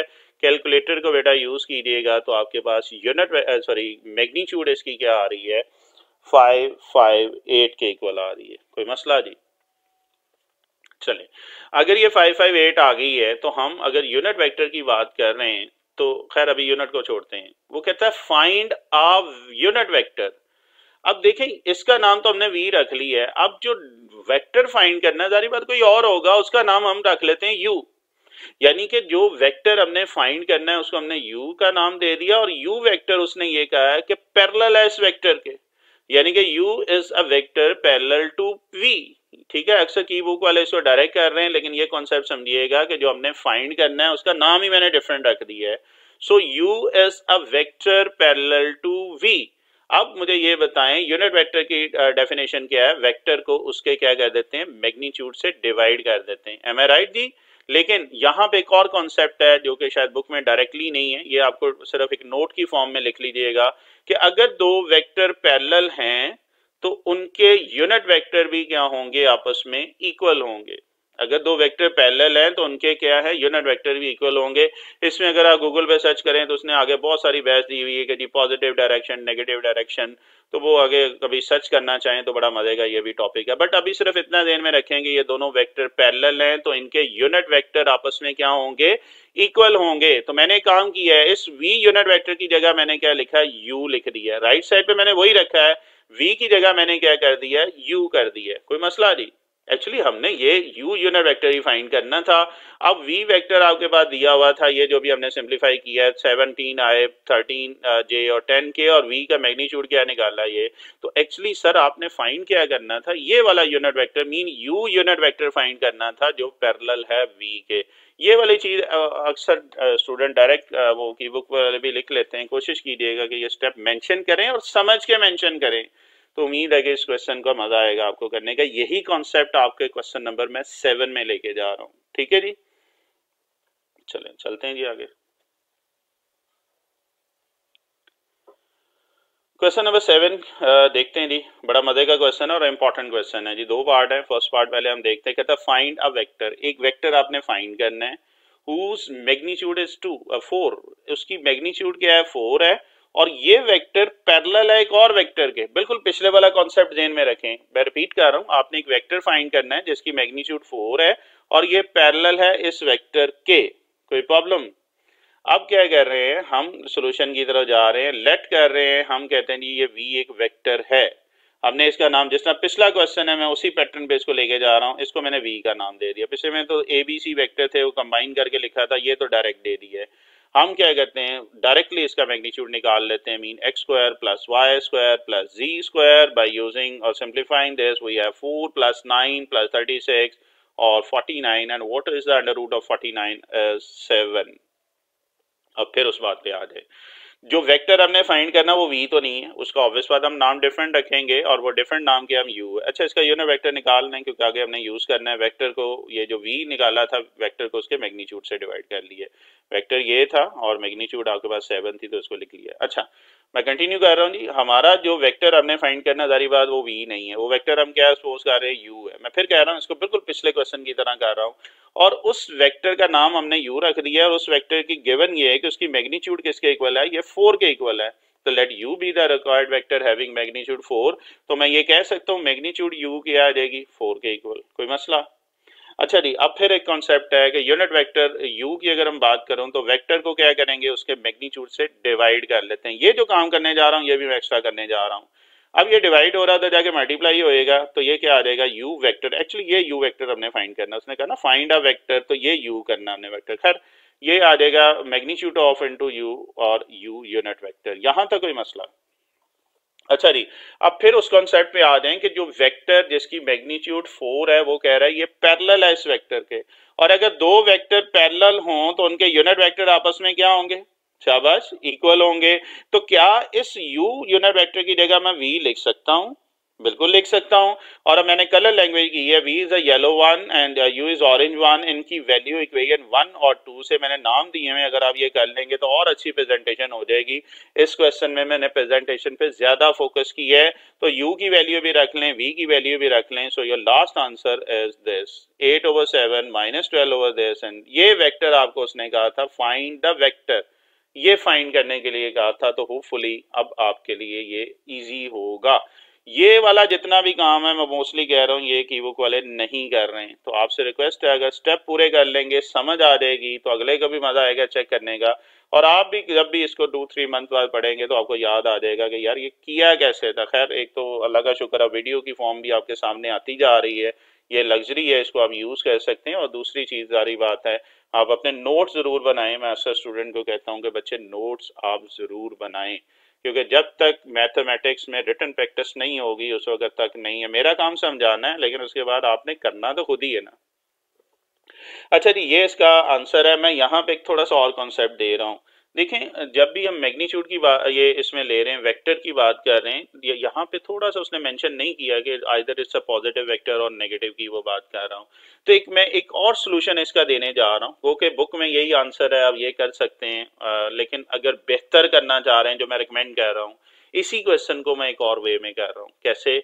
सारा वही चीज है, but this time it's a better solution. कैसे? देखें सारा वही काम है, मैं कोई चीज चेंज नहीं कर रहा हूँ, वेक्टर वही है, मैग्नीट्यूड वही है, यूनिट वेक्टर वही है, कोई नया काम नहीं किया। अगेन वहां पे हमने सारा यही किया, यू इज अ वेक्टर, जो उसने कंडीशन दी हुई, यूनिट वेक्टर की डेफिनेशन यूज की है, यू यूनिट वेक्टर की जगह वी लिख रही है। फर्क कहाँ पे आ रहा है? मैंने यहाँ पे प्लस माइनस लिख दी है, बिकॉज प्लस के लिए भी है और नेगेटिव के लिए भी है। तो मैं इसलिए कहता हूँ दोनों अगर इसमें कर लेते हैं तो कोई प्रॉब्लम नहीं है। तो सिर्फ फर्क क्या आया कि जब आपने u और v की वैल्यू रखी है तो एक दफा पॉजिटिव वाला लिख लो और एक दफा क्या करो, नेगेटिव वाला लिख लो। तो ये एक एक्स्ट्रा चीज मैं बता रहा हूँ, बेहतर है कि अगर आप इस तरीके से प्रेजेंटेशन कर दें तो आपको अच्छे मार्क्स मिलेंगे। मैं इसको रिकमेंड कर रहा हूँ जी, क्योंकि यहाँ पे मेंशन नहीं हुआ था कि कौन सी डायरेक्शन है पॉजिटिव या नेगेटिव के लिए, लेकिन फिर वही बात है जो दूसरे भी कर रहे हैं एक्सेप्टेबल है उसमें, क्योंकि बुक में आंसर उसने सिर्फ ये पॉजिटिव वाला दिया हुआ है। कोई मसला जी? उम्मीद है कि ये इंटरेस्टिंग होगा आपके लिए क्वेश्चन। अब चलते हैं सेम पैटर्न पे बेटा, हम क्या कर रहे हैं, सेकंड पार्ट की तरफ जा रहे हैं। तो 7 का जी सेकंड पार्ट देखते हैं।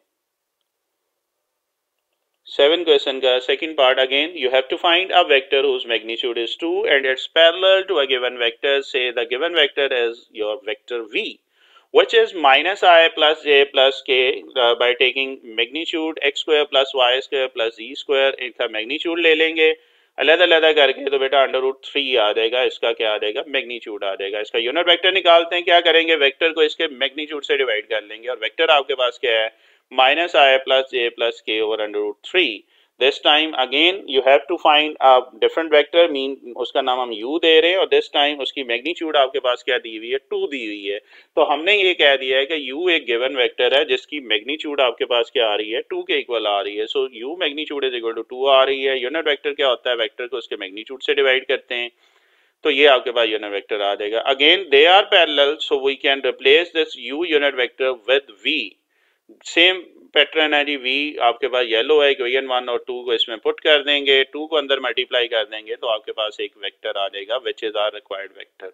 बट फिर इसको अगर बेटर सोल्यूशन की तरफ मैं लेके जाऊं तो क्या फर्क आएगा, सिर्फ प्लस और माइनस के साइन की वो बात कर रहा है। तो अगर बेहतर यही है, मैं वो भी आपको डिस्प्ले कर देता हूँ, प्रेजेंट कर देता हूँ, ताकि जो इसको करना चाहे वो जरूर इसको करे।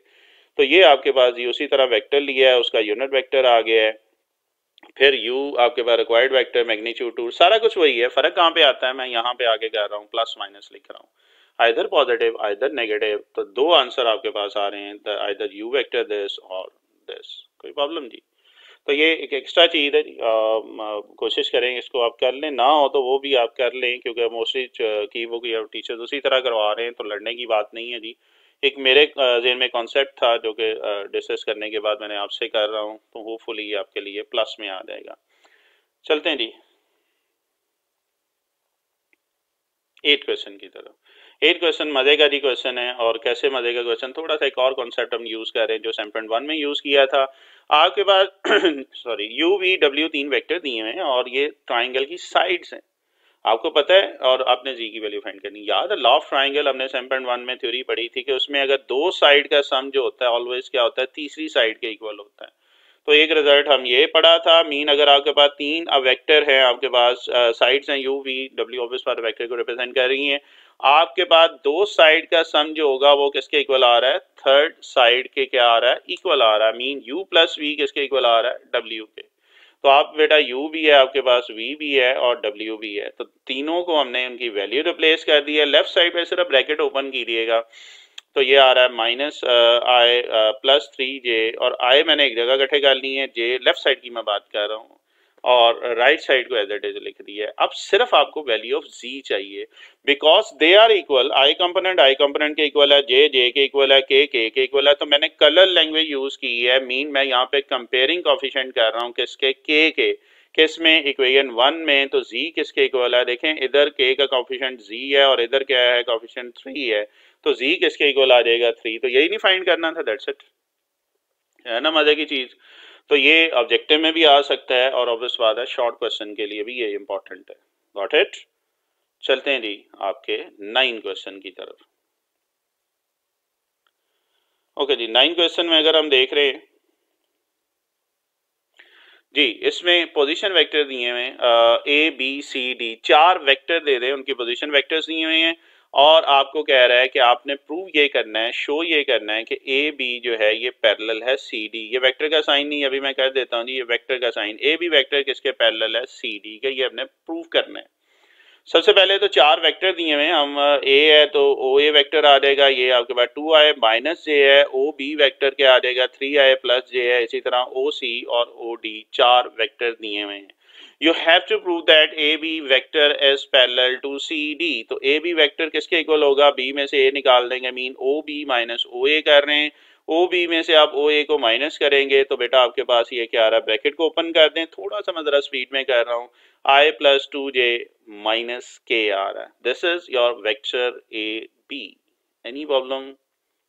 Okay. Next you have to find vector C D और वो क्या होगा O D minus O C। Second में से फर्स्ट को माइनस करें, O D भी आपके पास है, O C भी है, वैल्यू रिप्लेस करें, इस नेगेटिव को अंदर मल्टीप्लाई कर देंगे तो ये सारे साइन चेंज हो जाएंगे। I को एक जगह कर लें, सम करें J को और K को। अब जब हम C D को सॉल्व कर रहे हैं तो आपको यहाँ पे कुछ चीज कॉमन नजर आ रही है, बता सकते हैं क्या है दी? यहाँ पे -3 कॉमन आ रहा है, तो जैसे ही आपने -3 कॉमन निकाला तो मैंने कुछ कलर लैंग्वेज यूज की है। ये जो कलर है किसके इक्वल हो गया जी, ये कलर से भी आपको हो गया, इक्वेशन 1 को मैं यूज कर रहा हूँ तो ये ए बी आ गया है। तो आपको पता है कि अगर एक वेक्टर को किसी स्केलर से मल्टीप्लाई कर रहे हैं अदर पॉजिटिव और नेगेटिव और दूसरे के इक्वल आ जाए तो वो दोनों वेक्टर आपस में क्या होते हैं, शाबाश बताइएगा, ये डेफिनेशन हमने की हुई है, वो पैरेलल वेक्टर होते हैं। ठीक है, जिसको डेफिनेशन नहीं याद है 10th क्वेश्चन में मैं दोबारा ये करवा रहा हूं। तो इसका मतलब है कि ए बी सी डी ये दोनों क्या हैं, पैरेलल वेक्टर हैं, और पैरेलल वेक्टर है बट क्या है, ये अपोजिट डायरेक्शन में, क्योंकि नेगेटिव साइन था तो ये क्या होगा, ये पैरेलल भी है लेकिन ऑपोजिट डायरेक्शन में। तो ये स्टेटमेंट लिखते हुए एक मिस्टेक हुई है, इसको जरा मैं करेक्ट कर दूं। अब ये देख सकते हैं कितना मैं इस पे कंसर्न हूं कि यार वेक्टर का साइन है तो वो जरूर डालना है, इसमें आपने कैजुअल नहीं होना कि चलो यार कोई बात नहीं, मैंने बताया आपका 4th चैप्टर और इसका डिफरेंस यही है, ये जो मैंने अभी वेक्टर के साइन आपको बार बार कह रहा हूँ। अगर आप ये नहीं डालेंगे देन अगर मार्क्स कटे तो फिर मुझे ना कहिएगा कि सर आपने ज्यादती की है। आपसे रिक्वेस्ट है कि इन चीज़ों को अभी से देखते जाएं, मैं कोशिश यही कर रहा हूं कि यार इसकी आपकी बेस बनती जाए। ठीक है, तो वेक्टर का साइन आपने क्या करना है, जरूर डालना है। ओके, सो ये एक स्टेटमेंट में करेक्शन थी वो मैंने अभी कर दी है, तो दोबारा एक दफा मैं आपको प्रेजेंट कर देता हूँ।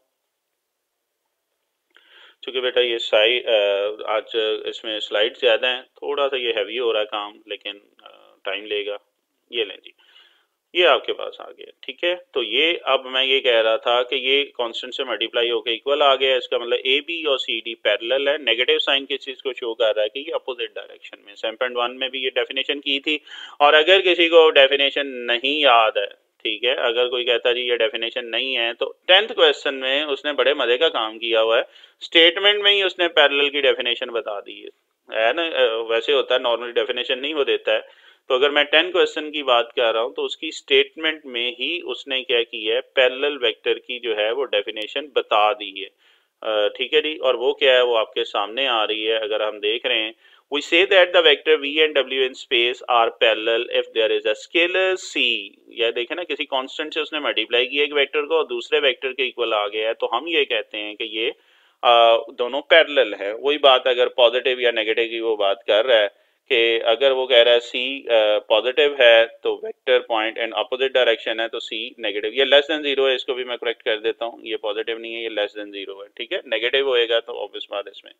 अच्छा जी, तो ये अब ये डेफिनेशन ध्यान में रखनी है, v इज इक्वल टू सी डब्ल्यू। ओके जी, चलें अब आपने क्या करना है, find two vector of length two parallel to this vector. याद अभी हमने 7 क्वेश्चन किया था, अब एक्चुअली ये 7 की ही आप ये समझ लें रिपीटेशन है। सबसे पहले ये वेक्टर v दिया हुआ है, तो v का मैं क्या कर रहा हूँ, इसका मैं मैग्नीट्यूड निकाल रहा हूँ, मीन इसका यूनिट वेक्टर निकाल रहा हूँ। जस्ट 7 क्वेश्चन को जरा फर्स्ट पार्ट और सेकंड पार्ट को जरा रिमाइंड कीजिएगा, तो वो क्या आ जाएगा, इसकी मैग्नीट्यूड निकाल रहा हूँ, X square plus Y square और जी स्क्वायर की बात कर रहा हूँ, तो ये आपके पास क्या आ जाएगा, 2 स्क्वायर माइनस 4 स्क्वायर एंड ठीक है जी।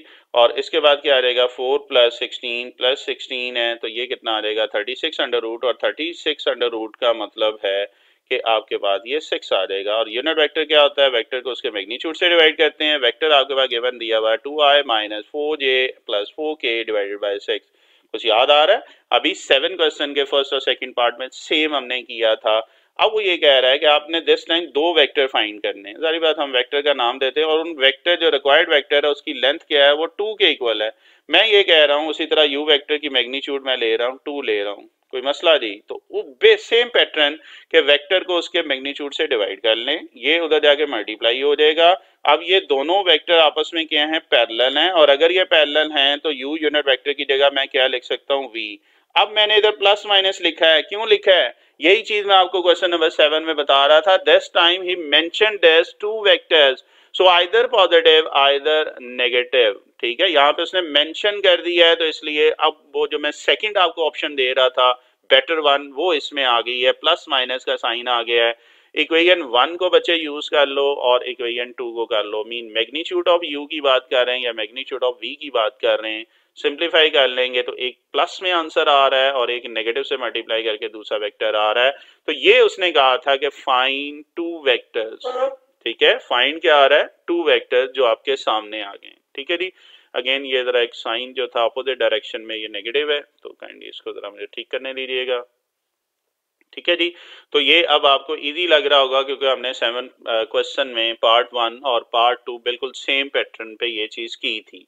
ओके, सो ये कॉन्सेप्ट आप 7 क्वेश्चन से भी रिलेट कर सकते हैं। अच्छा, इसका 10 का अगर हम बात कर रहे हैं, ये फर्स्ट पार्ट ए पार्ट इस तरह है और सी पार्ट भी इस तरह ही है, लेकिन चूंकि तरतीब से कर रहे हैं तो यही पार्ट आप सी में भी ज़हन में रखिएगा। 7 के 2 पार्ट्स हैं, 6 भी इसी टाइप का था, 10 का ए और 10 का सी ये सेम पैटर्न पे मैंने किए हैं, इवन कलर लैंग्वेज तक सेम यूज की हुई है। तो ये जरा देख लीजिएगा, कोई मसला जी? चलें अब चलते हैं सेकंड, इसका जो बी पार्ट है वो डी से है। ठीक है, बी और डी एक जैसे हैं 10th के, तो बी पार्ट जरा गौर से देखिएगा और इंशाल्लाह डी आपको समझने में और आसानी हो जाएगी। बड़ा मजे का पार्ट है ये। Find the constant A so that the vectors V and W are parallel. दो वेक्टर उसने कह दिए हैं कि ये पैरेलल हैं, और अगर ये पैरेलल हैं then you have to find the vector A. कैसे देखते हैं जी। आपके पास सिंस हम कह देते हैं वी और डब्ल्यू जो हैं ये पैरेलल वेक्टर है, अगर ये पैरेलल वेक्टर हैं तो डेफिनेशन आपकी इसी क्वेश्चन में दी हुई है। We can write this as v is equal to C W. C is a constant, T लिख सकते हैं, के लिख सकते हैं, लेकिन चूंकि इसने डेफिनेशन उसने स्टेटमेंट में दे दी है, so v is equal to C W मैंने लिख दी है। बेटा v की वैल्यू रख लो और w की वैल्यू रख लो, कोई मसला? बड़ा सिंपल सा क्वेश्चन है। c को अंदर ब्रैकेट से मल्टीप्लाई कर लें तो ये क्या आ जाएगा, सी ए आई 9cj और 12k। अगेन कलर शायद आपको कुछ लैंग्वेज शो हो रही होगी और कुछ बच्चे जो हिंट लेना चाहेंगे वो ले लेंगे। This time you have to find the value of a। मैं कंपेयरिंग कोएफिशिएंट कर रहा हूँ, याद है ये भी हम पीछे कर चुके हैं, और सिर्फ आई और के कर रहा हूँ। जे की फायदा कोई नहीं है, फायदा से मतलब कर भी सकते थे, जे से भी सी की वैल्यू आनी थी और के से भी सी की वैल्यू आनी थी। चलें पहले मैं आई के कोएफिशिएंट कर रहा हूँ, इधर 1 है और इधर आई का कोएफिशिएंट सी ए है। अगर के की मैं बात करूं, इधर 4 है और इधर नेगेटिव 12c है। आप जे का भी कर सकते थे, एक्चुअली हमने फाइंड तो वैल्यू ए की करनी है, लेकिन पहले सी की वैल्यू फाइंड कर लेते हैं। तो ये 12 उधर जाके डिवाइड हो जाएगा, तो सी बचे किसके इक्वल आ रहा है, -1/3 के इक्वल आ रहा है। और ये सी की वैल्यू किस में रखेंगे, शाबाश, ये इक्वेशन 2 में रखेंगे। जब इक्वेशन 2 में रखेंगे तो किसकी वैल्यू आ जाएगी, so put the value of C in equation 2 we have -1/3 this, ये 3 उधर जाके मल्टीप्लाई हो जाएगा -3, तो ये आंसर क्या आ जाएगा, a is equal to -3। Simple था क्वेश्चन जी। ठीक है, अच्छा इसका भी काफी मेथड है, मतलब कि बुक वालों ने कोशिश की है, एक मेथड आपको दिया है, होपफुली ये आपके लिए हेल्पफुल होगा। ओके जी, चलें आगे चलते हैं। अच्छा, सी पार्ट की बात हो रही थी और मैंने कहा था ए और सी पार्ट एक जैसे हैं, लाइक जैसे 7 में किया है। दिस टाइम यहाँ पे वो कह रहा है find a vector of length 5 in the opposite direction that of V. तो अपोजिट का तो हम बात की बातें कर रहे हैं, सबसे पहले उसी तरह वी वेक्टर ले लिया, सेम पैटर्न है जी। इसका मैग्नीट्यूड निकाल रहा हूँ, i component j component k x square plus Y square plus z square, तो ये आ जाएगा 1 + 4 + 9 और यू कैन से दैट √14। तो यूनिट वेक्टर क्या आ जाएगा, वेक्टर को उसके मैग्नीट्यूड से डिवाइड कर लेंगे, तो ये आपके पास आ रहा है। दिस टाइम अगेन जो आपने वेक्टर फाइंड करना है उसका नाम मैं यू दे रहा हूँ, सेम पैटर्न पे जो 7 के दोनों पार्ट 10 में किया था, ये पार्ट की बात कर रहे हैं, but this time this vector having magnitude 5, so magnitude of U is equal to 5। आपके पास फार्मूला यूनिट वेक्टर का है, वेक्टर को उसके मैग्नीट्यूड से डिवाइड करें, इनको मल्टीप्लाई कर लें, because they are parallel vector so we can replace this u by v, but this time मैंने एक और काम किया है, नेगेटिव लिखा है। क्यों लिखा है जी, नेगेटिव लिखा है और यू वी की वैल्यू रख दी। क्यों लिखा है, बिकॉज ये अपोजिट डायरेक्शन में था। तो यहाँ पे अगर आप गौर करें तो मैंने नेगेटिव मेंशन कर दिया ब्लू कलर में, negative required vector is in opposite direction. तो यहाँ पे मैंने नेगेटिव लिख दिया, ये बस इस पार्ट में ये था कि इसमें नेगेटिव लिखना था। आप नेगेटिव 5 को अंदर मल्टीप्लाई कर दें तो आपके पास रिक्वायर्ड वेक्टर यू आ जाएगा, जो कि आपका आंसर होगा। कोई मसला नहीं। तो अब आपको ये क्वेश्चन बड़े मजे के लग रहे होंगे और मेरे ये फेवरेट हैं जी, क्योंकि जिस तरह कॉन्सेप्ट वाइज अगर इसको करते हैं तो ये बच्चों वाला काम है, कोई रट्टा लगाने की जरूरत नहीं है। चलते नहीं लास्ट पार्ट की तरफ 10 क्वेश्चन के, और ये क्वेश्चन किस तरह का था अभी बताया था जी, ये पार्ट बी की तरह का है, बिल्कुल उसी टाइप से होगा, सेम पैटर्न पे मैंने इसको किया है। आपके पास अगेन वहां पे हमने ए की वैल्यू फाइंड करनी थी, यहाँ पे हमने दो वैल्यूज करनी है, ए और बी दोनों वेक्टर वैल्यू फाइंड करनी है। दो वेक्टर दिए हुए, अगेन वेक्टर जो है ये पैरेलल है, ठीक है, यहाँ पे शायद स्टेटमेंट थोड़ी सी मिसिंग है, ये पैरेलल है। और अगर ये पैरेलल है, यहाँ पे स्टेटमेंट आगे देख लीजिएगा, बिकॉज ये पैरेलल की बात कर रहा है। अगर पैरेलल है तो अगेन जो स्टेटमेंट दी हुई है उसमें ये दोनों इक्वल आ जाएंगे। आपने v और w की वैल्यू रखनी है, c को अंदर मल्टीप्लाई कर दिया है। This time again you have to compare the coefficient of i, j and k, बिकॉज हमारे पास दो कॉन्स्टेंट है जिसकी वैल्यू हमने a और b की वैल्यू फाइंड करनी है। तो कंपेयरिंग कोएफिशिएंट ऑफ i का मतलब है ब्लू वन इधर 3 है और इधर ca है, इसी तरह j है, रेड वन है, bc, इधर आपके पास कोएफिशिएंट क्या है -1, एंड लास्टली -2c किसके इक्वल आ जाएगा, ये 4 के इक्वल आ जाएगा। अब एक्चुअली इनको आपने सॉल्व करना है।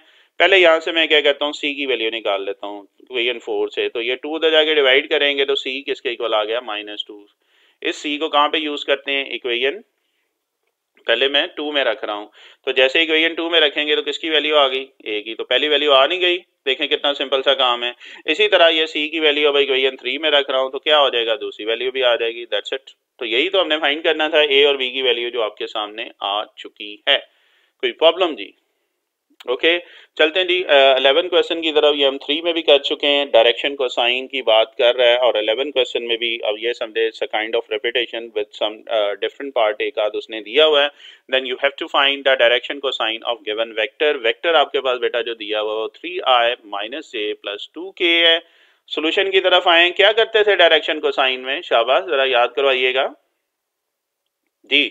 इसमें हम क्या कहते थे, मैग्नीट्यूड निकालते थे। सो पहले मैग्नीट्यूड निकाल लें, एक्चुअली यूनिट वेक्टर निकालना है हमने, और मैग्नीट्यूड क्या आ जाएगा, x² + y² + z²। तो ये क्या आ जाएगा, 3 का स्क्वायर बेटा 9 आ जाएगा, -1 + 1 है, 2 का स्क्वायर 4 आ जाएगा, तो ये आ रहा है 14। एंड अगेन अगर मैं बात कर रहा हूँ यूनिट वेक्टर, वेक्टर को उसके मैग्नीट्यूड से डिवाइड कर लेंगे, तो ये वेक्टर आपके पास गिवन था, मैग्नीट्यूड 14 आ चुकी है। ये मैं तो बता रहा था कि एक्स्ट्रा मैं काम करता हूँ, but this time you have to find direction cosine, so this is your cos alpha। Direction cosine की अगर हम बात करें, cos अल्फा क्या आ जाएगा, 3/14 cos beta and cos gamma. याद आ रहा है, क्वेश्चन नंबर 3 में किया था, इसका प्रूफ भी हमने इसी लेक्चर में किया है। ओके जी, चले जी सेकंड पार्ट की तरफ चलते हैं।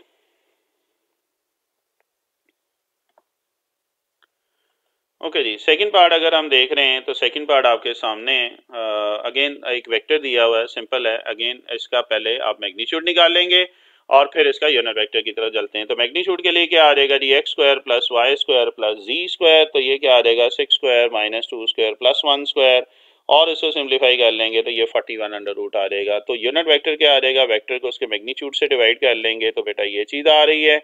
और इसको जरा आई जे के को लहदा लहदा करके लिख लें ताकि जब कंपेयर करें तो हमें आसानी हो। This one your cos alpha, this one your cos beta, and this one your cos gamma. तो आप देख सकते हैं बड़े सिंपल फॉर्म में अब ये चीज़ें होती जा रही हैं। ये नेगेटिव का साइन में सर, ये नेगेटिव यहाँ पे एक्स्ट्रा लगा हुआ है, ये प्लस का साइन है, तो एक करेक्शन मैं साथ ही कर देता हूँ।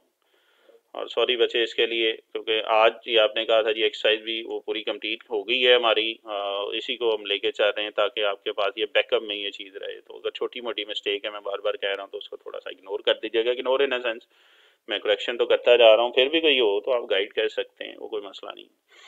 चलें जी, ये करेक्शन थी छोटी सी। ओके जी, 11 का सेकंड पार्ट डिस्कस कर रहा हूँ। तो ये आ रहा है जी, this 6 -2 and 1 over 41 under root. तो so cos alpha, cos beta और कॉज गैमा आपके सामने, कोई मसला जी। लास्ट पार्ट की तरफ चलते हैं। लास्ट पार्ट थोड़ा सा डिफरेंट है, थोड़ा इन सेंस कि यहाँ पे तो डायरेक्ट वो वेक्टर दे रहा था, बट वहां पे वो क्या कर रहा है, आपको दो पॉइंट दिए हैं और हमने वेक्टर फाइंड पहले करना है और फिर उसका डायरेक्शन को साइन करना है। ठीक है, पॉइंट कौन से दिए हैं उसने, P and Q. You have to find vector first P and Q, P Q vector find करना है। तो पॉइंट दिया हुआ है, सबसे पहले हम क्या करेंगे जी, इसको वेक्टर फॉर्म में करेंगे। तो पॉइंट पी को वेक्टर फॉर्म में करेंगे तो ओ पी किसके इक्वल आ जाएगा, 2i प्लस जे प्लस 5k। इसी तरह पॉइंट क्यू है तो ये क्या आ जाएगा जी, i प्लस 3j प्लस के। पी क्यू किसके इक्वल आ जाएगा, ओ क्यू में से आप ओ पी माइनस कर देंगे। तो बेटा इन दोनों को सब्ट्रैक्ट कर दें, नेगेटिव को अंदर मल्टीप्लाई करेंगे तो -2i नेगेटिव जे और -5k।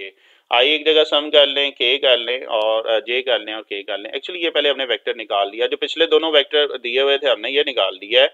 अब जब ये निकल आया है तो इसकी हम मैग्नीट्यूड निकाल लेते हैं। वो क्या होता है, x square plus Y square plus z square. Actually हमने डायरेक्शन को साइन निकालना है तो हम हेल्प किसकी लेते हैं, यूनिट वेक्टर की। तो ये -1 स्क्वायर, 2 स्क्वायर और -4 स्क्वायर है। अगेन यूनिट वेक्टर डायरेक्टली लिखने की अगर लिखना चाहें तो लिख सकते हैं, ना लिखें तो कोई मसला नहीं है। तो ये वेक्टर को उसके मैग्नीट्यूड से डिवाइड कर लिया है। तो एक्चुअली क्या है, आपके पास आई, जे और के कंपोनेंट हैं और जो आई कंपोनेंट है वो कॉज अल्फा है, जे जो आ जाएगा कॉज बीटा आ जाएगा और के क्या आ जाएगा, कॉज गैमा आ जाएगा। तो यहाँ पे थोड़ा सा डिफरेंस ये था कि दो पॉइंट पहले थे, वहां से एक वेक्टर बिल्ड कर लिया है, फाइंड कर लिया है, देन आपने इसको क्या किया है, कंप्लीट किया है। कोई मसला जी। सो चलते हैं जी आपके लास्ट क्वेश्चन की तरफ, आज के लेक्चर के हैं और वो क्वेश्चन नंबर 12 है और इस एक्सरसाइज का वो क्या है, लास्ट क्वेश्चन है। और लास्ट क्वेश्चन बचे क्या है, देखते हैं जी। हाँ जी, which of the following triples can be the direction angle of a single vector. देखें ट्रिपल दिया हुआ है और वो चेक करना है कि ये डायरेक्शन एंगल है सिंगल वेक्टर का कि नहीं। याद है हमने वो कोसाइन रूल किया था, और अगर नहीं याद आ रहा तो मैं करवा देता हूँ। अल्फा बीटा गैमा हम तीनों के नाम ले लेते हैं। अल्फा आपके पास 45 है, बीटा इसमें 45 और गैमा क्या है, 60 है। आपने एक्चुअली चेक क्या करना है, cos square alpha, cos square beta, cos square gamma. अगर तो 1 के इक्वल है तो ये ट्रिपल होगा डायरेक्शन एंगल, और अगर नहीं है तो नो कर देना, बस इतनी सी बात है। कोई मुश्किल बात सर। तो हम क्या कर रहे हैं, हम इसकी लेफ्ट हैंड साइड ले रहे हैं, mean cos square alpha, cos square beta, cos square gamma find कर रहे हैं। सबसे पहले फार्मूला ये कि आपने फर्स्ट ईयर में भी पढ़ा हुआ है, कॉस स्क्वायर को हम कॉस थीटा का होल स्क्वायर लिख सकते हैं।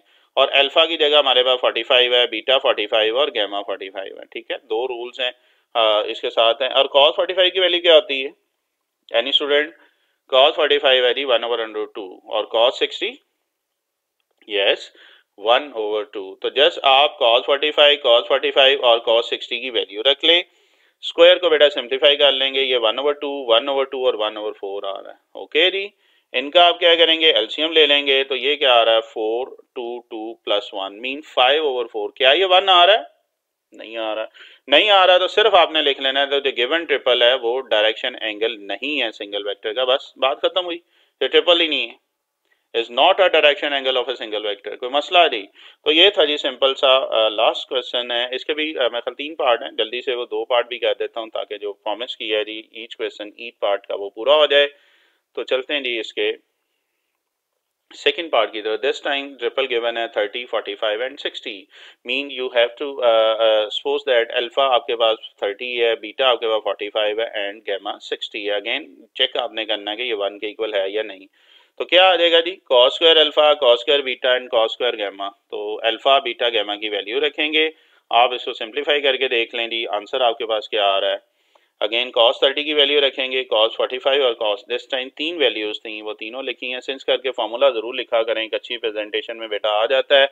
तो बेटा ये आ जाएगा √3/2 1/√2 और 1/2। ठीक है, और सिंप्लीफाई कर लें तो 3/4 1/2 एंड दिस एलसीएम ले लेंगे तो ये आ रहा है 6/4 या 3/2। अगेन 1 नहीं है तो नहीं है, तो क्या कर सकते हैं, बस सिंपल नो कर दें। The following triple is not a direction angles of a single given vector. कोई मसला जी। लास्ट पार्ट जल्दी से वो भी देख लेते हैं जी। आपका शुक्रिया जी, चूंकि रिक्वेस्ट हुई थी कि जी पूरी एक्सरसाइज को रिवाइज करना है, पूरी एक्सरसाइज को करना है। सो एक ही लेक्चर में मैंने कोशिश की है इसको करने की। आप ऑब्वियस बात है यूट्यूब पे ये लग्जरी है कि जब चाहें आप जितना चाहें उसको देख सकते हैं। तो कोशिश कीजिएगा पूरे क्वेश्चन जरूर देखिएगा। अल्फा आपके पास 45 है, बीटा 60 है, अगेन गैमा जो है 60 है। अगेन आपने चेक यही करना है। तो चेक कीजिएगा cos square alpha, cos square beta, cos square gamma, alpha beta की वैल्यू रख लेंगे। अल्फा आपके 45 है और ये 60 है, तो ये कॉस स्क्वायर वाला फार्मूला भी लगा दिया है। कॉस 45 आपके पास बेटा 1/√2 है और कॉस 60 1/2 है। थोड़ा सा मैं स्पीड से कर रहा हूँ, होपफुली अब आप इसको कर लेंगे। तो ये 1 के इक्वल आ गया है, कॉन्ग्रेचुलेशन जी।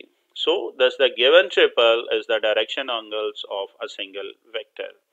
तो ये था जी आपकी एक्सरसाइज 7.2। 7.1 में भी मैंने सारे क्वेश्चन सारे पार्ट सॉल्व कर दिए हैं, उसकी वीडियोस बन गई हुई हैं। आपसे रिक्वेस्ट है कि वो वाली भी देखें ताकि वेक्टर की बेस आपको आ जाए। आज मैंने कोशिश की है कि वेक्टर इन स्पेस को थारोली आपको थ्योरी भी करवाई जाए एंड देन अल्हम्दुलिल्लाह इसके क्वेश्चन भी आपके सामने आ रहे हैं। तो उम्मीद है कि ये आपके लिए फ्रूटफुल लेक्चर होगा। इंशाल्लाह ज़िंदगी रही तो नेक्स्ट आपकी 7.3 है, वो मैं कोशिश करूंगा उसका क्वेश्चन आपको, वो भी बहुत इंपॉर्टेंट क्वेश्चन है, और फिर अगेन कोशिश करूंगा सारे क्वेश्चन सारे पार्ट आपको करवा सकूं। ओके जी, अभी तक के लिए इतना ही। इंशाल्लाह ज़िंदगी रही तो नेक्स्ट किसी लेक्चर में मुलाकात होती है। ओके, अल्लाह हाफिज़।